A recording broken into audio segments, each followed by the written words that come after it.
Friendly Neighborhood Spider-Man is really good. So Spider-Man is my favorite hero. I love Spider-Man. Spidey's the best. And this show is a really, really good Spider-Man show. A show that simultaneously gets to a lot of what makes the character pretty cool and interesting, fun, while also completely changing up, like moving around and just recontextualizing Spidey's origin story and the story of Spider-Man. They take a lot of creative liberties here. This is like a what-if story. And it's really, really good. Please go watch it. So yeah, spoilers. I guess a good place to start would be at the end of the show. The moment that Pete gets the radioactive spider bite, that's a time loop. That's really cool. Doctor Strange and like this Venom monster are heavily involved in Pete getting the spider bite, and it creates this, loop. It's interesting stuff. It's stuff you haven't seen before, but also it isn't necessarily stuff that like messes with the character, I guess. It's all fun, it's all unique, and yeah, if this was like some Spidey reboot, something that was like supposed to be like the main incarnation of this character like in movies and TV over the next couple of years, this stuff would be pretty egregious, but it's not. It's a like what if Disney Plus show with an interesting take on Spidey and his mythos. And in that light, this becomes really, really cool and interesting. It becomes fun. Speaking of Doctor Strange, one of the things I like about this show is that it feels pretty tied into the Marvel Universe in general. I like the Marvel Universe. I like when things interact. To me, that is one of the coolest things about superhero continuity. Even something like Captain America 4, which a lot of people heavily criticize for being The Incredible Hulk 2, I personally thought that was an interesting creative choice. Could it have been handled better? Yes. Is the movie good? Well, it's fine. Could have been way, way, way better. But my issues with Captain America 4 aren't that it's basically just a sequel to The Incredible Hulk 2. I liked seeing Red Hulk. I thought that was an interesting plot point. I thought that was cool. I like seeing that type of stuff. I like that little things that were being, that were left from The Incredible Hulk were being followed up now in Captain America 4, something like completely unrelated. I think that that type of thing, when done well, can be incredibly compelling.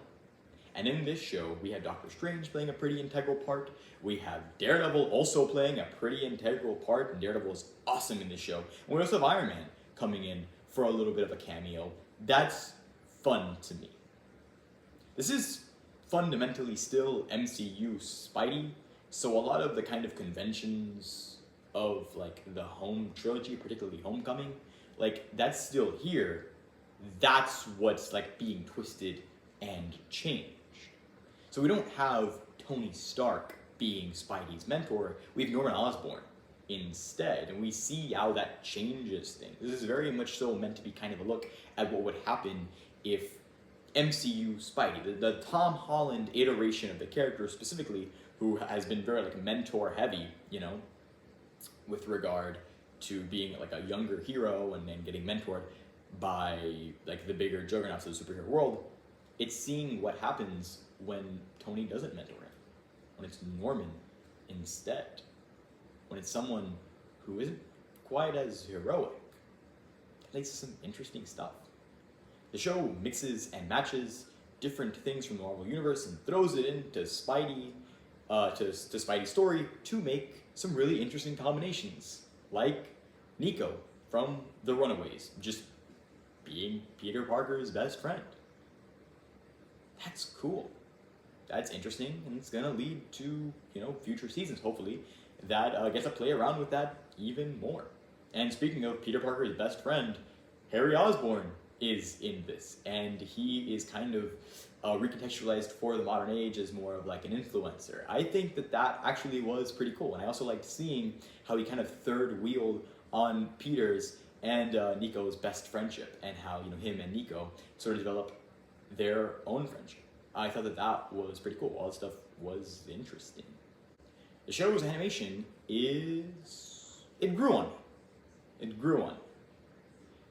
I like the way this show looks. Particularly the opening sequence is absolutely incredible. And there's moments where this show looks really, really good. I really like the comic booky aesthetic. And I feel like a lot of particular stylistic choices that they make really enhance the show. And it made me enjoy more an art style that I don't think that I necessarily would have fully loved if they hadn't put like all that attention into making it so stylish at certain points. And it kind of won me over. I really like the way that this show looks. It's a very good looking show. I like it.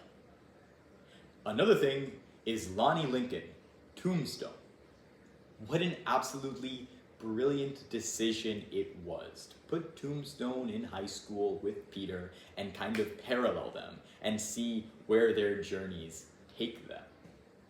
Lonnie falls in with a bad crowd, with a gang, and we see the ramifications of that. All he's doing, all he's trying to do is to protect his family.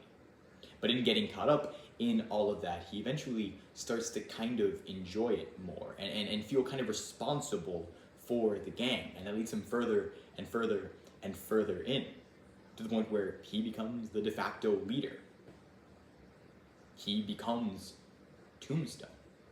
And it sets him down a path that hopefully they explore in future seasons that is gonna be no bueno. It's really interesting stuff. And we get to see Pete and Lonnie each go through like traumatic things and go through life altering and changing things, and they both trying to be responsible for the people around them. But we see how for Lonnie that goes bad, because instead of accepting help, he decides to go at it completely alone and finds himself further and further and further submerged into the mess he made, or was conscripted into, I should say. And we start to see him sort of like it. We start to see him take pride in it and enjoy it. And by the end of the season, we kind of see his transformation more fully complete. It was some of the best character work they did in the season. And it was even more interesting because we get to see Lonnie talking to Spider-Man. We get to see them team up. Scorpion is in this show, and he beats the crap out of Peter. Like, it's bad. It's really bad. And there's a moment where Peter is just so overcome with anger, and he's about to seriously hurt, potentially even kill Scorpion. And Lonnie's the one that gets in the way. You don't have to do this. People look up to you. He reminds Peter of that. Peter Parker is not a character who desires and seeks out like this raw vengeance. He's a character that does things responsibly. And it takes Lonnie Lincoln, a character that himself is just going through a lot and failing in a lot of ways, to remind Peter of that. And that intersection of their character arcs, I find to be pretty compelling. So yeah, go watch Friendly Neighborhood Spider-Man. It is a damn good show, and it is absolutely worth your time. I've been Chris. Thank you for watching. See you later.